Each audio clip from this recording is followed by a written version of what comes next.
잠언서 7장 1절부터 23절까지 말씀입니다. 내 아들아 내 말을 지키며 내 계명을 간직하라. 내 계명을 지켜 살며 내 법을 내 눈동자처럼 지키라. 이것을 내 손가락에 매며 이것을 내 마음판에 새기라. 지혜에게 너는 내 누이라 하며 명철에게 너는 내 친족이라 하라.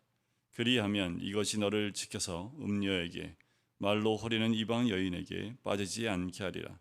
내가 내 집 들창으로 살창으로 내다보다가 어리석은 자 중에 젊은이 가운데에 한 지혜 없는 자를 보았노라. 그가 거리를 지나 음녀의 골목 모퉁이로 가까이하여 그의 집 쪽으로 가는데 저물 때 황혼 때 깊은 밤 흑암 중에라.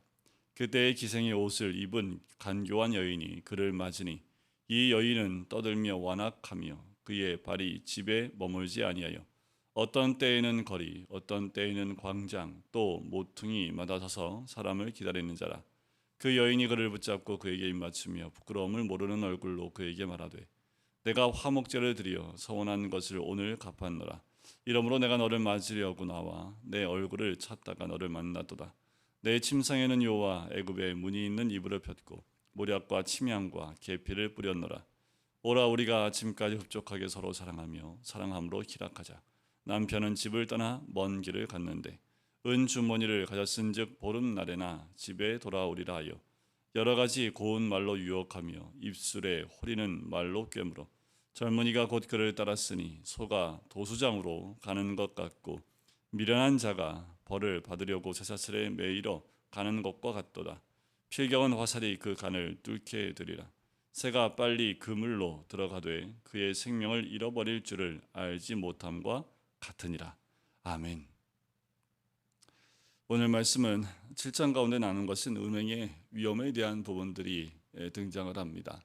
음행에 대한 부분들, 이 음행의 죄의 부분은 어두운 곳에서 그리고 저녁에 밤에 그리고 황혼기에 일어나는 그 영적인 어두울 때에 이런 음란함에 빠지는 시기이기도 하지요. 우리가 육적으로 죄에 빠질 때에 보면 우리의 영도 어둡지만 우리의 육도 늘 저녁 때에 이런 음란함에 빠지는 경우를 많이 보게 됩니다. 우리가 깨어있지 않으면 이렇게 길거리에 서서 호리는 여인의 말처럼 우리의 마음을 또 혼란스럽게 하고 넘어지게 하고 또 유혹하는 그 말들이 우리로 하여금 듣기 좋은 말들로 들어올 때가 참 많습니다. 이것은 우리로 하여금 음란하게 하는 그런 육적인 죄에 대한 것에서만 머무르지 않습니다. 이 여인의 말을 들으면 마치 모든 것이 다 될 것 같고 황홀하고 또 이 여인의 말처럼 아무런 죄도 되지 않을 것 같은 그리고 누구에도 걸리지 않을 것 같은 모든 것이 완벽하게 준비되어진 것 같은 그 모습으로 이야기를 합니다. 하지만 그의 모습, 그 음란한 가운데 집으로 들어가는 모습을 이렇게 표현을 하지요. 소가 도수장으로 가는 것 같고 미련한 자가 벌을 받으려고 쇠사슬에 매이러 가는 것 같다라는 거예요. 소가 그것이 도수장인지도 알지 못하고 끌려가는 것 같다라는 거지요.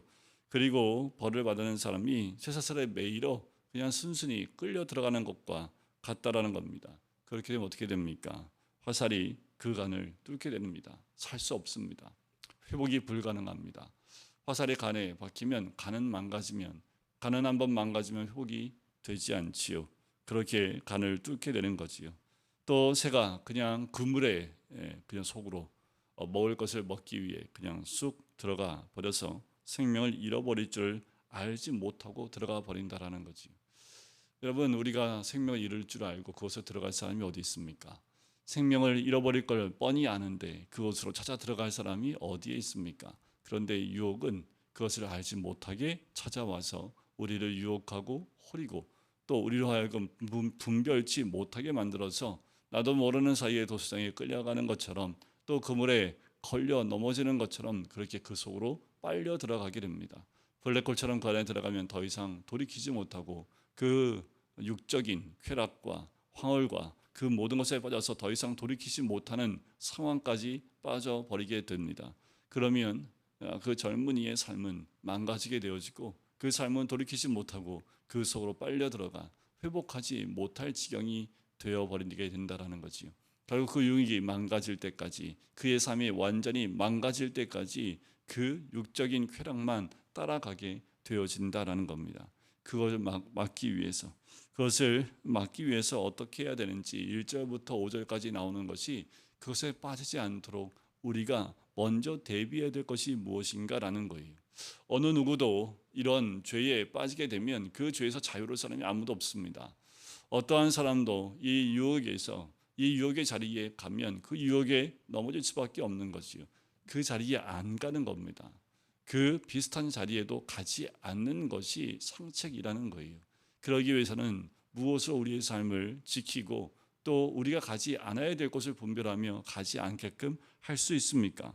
그것은 이 저자가 그 아들에게 내 말과 내 명령을 지키고 간직하라는 거예요.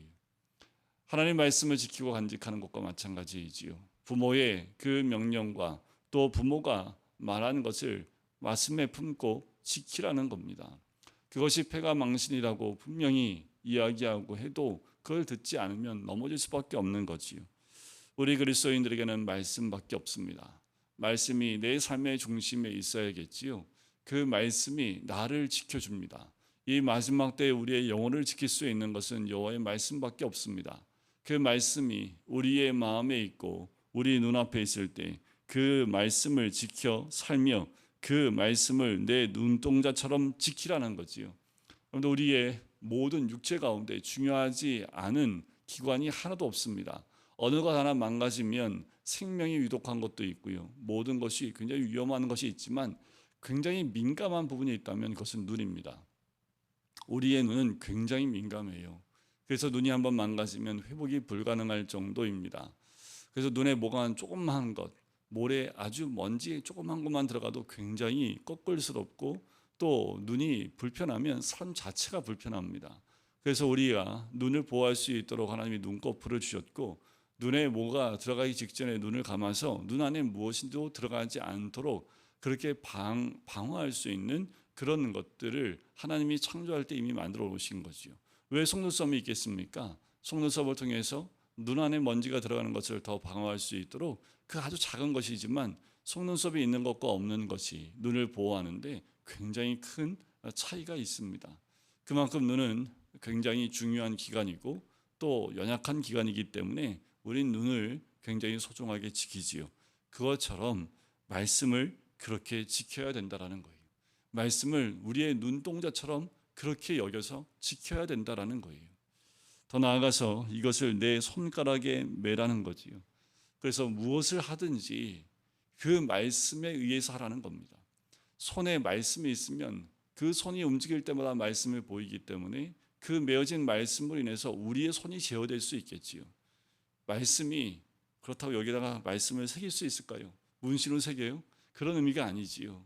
이 손에 매어서 우리가 손을 하는 모든 것 가운데에 하지 말아야 될과 할 것을 그 말씀 가운데 이 손이 하지 않도록 제어해야 됨을 이야기하고 더 나아가서 우리의 마음판에 새기는 것이 더 중요합니다.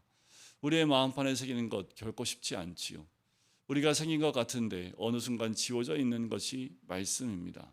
말씀이 우리의 마음판, 여러분들 십계명을 줄 때 그 돌판에 새겨서 주시지요. 돌판이 아니라 종이에 적어서 주지 않으시고 돌판에 새겨 주셨다라는 거예요. 이제는 우리의 신비의 마음판에 그것을 새겨야 합니다. 여호와의 말씀을 새겨서 이제는 지울 수 없는 우리의 마음판에 새겨져서 더 이상 지울 수 없는 우리의 육을 지키고 우리의 마음을 지키고 우리의 삶을 지킬 수 있도록 그 말씀을 마음판에 새기는 거지. 여러분들 그래야지만 우리의 삶이 지켜지고 우리가 죄로 넘어지지 않고 유혹에 넘어지지 않습니다. 육적 쾌락보다 더 죄된 것이 영적인 쾌락입니다. 영적으로 주님과 함께하지 않는 것이 다 우상을 섬기는 것, 영적 음란이지요. 때가 가까이 올수록 사람들이 하나님을 모른다고 하나님이 없다라고 거부하는 것, 그 모든 것이 바로 영적 음란입니다. 하나님이 없기에 그 영적으로 자기가 원하는 대로 마음껏 살아가는 인생이 되어지는 것, 우리의 마음에 예수 그리스도가 있고 우리의 마음판에 말씀이 있다면 우리의 영이 다른 것을 따라가지 않고 다른 것을 만족하기 위해서 따라가지도 않겠지요. 내 영이 말씀을 사모할 때 벗어날 수 있고 또 보호될 수 있는 겁니다. 우리가 말씀을 가까이 하라고 하지요.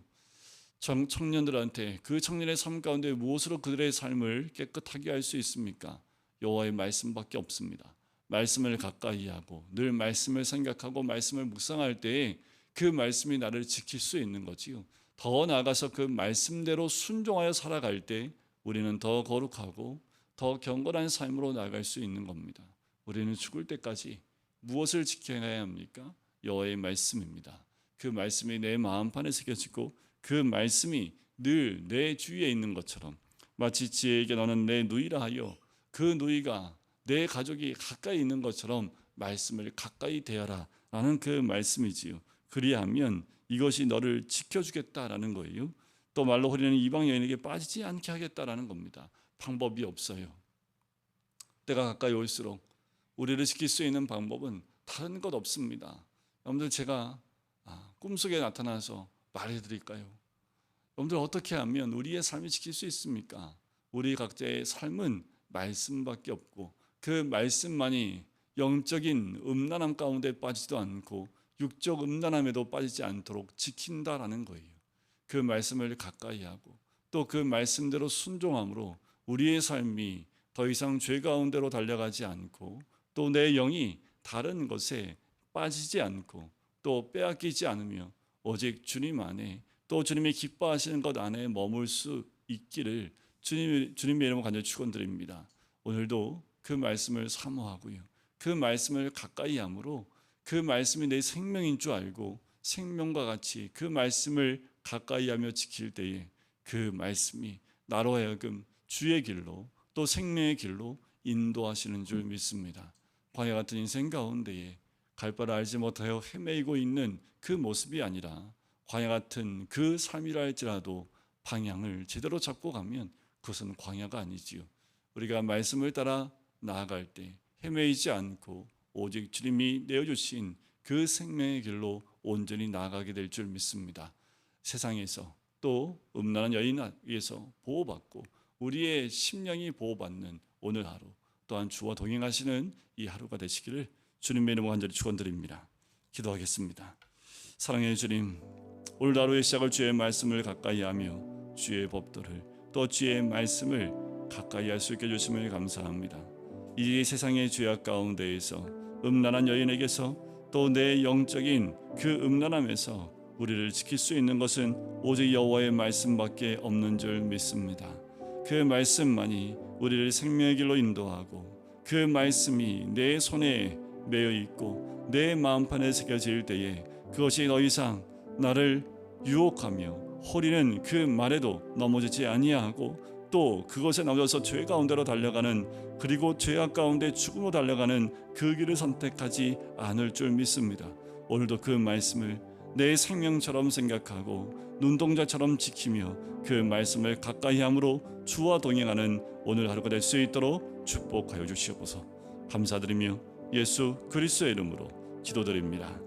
아멘.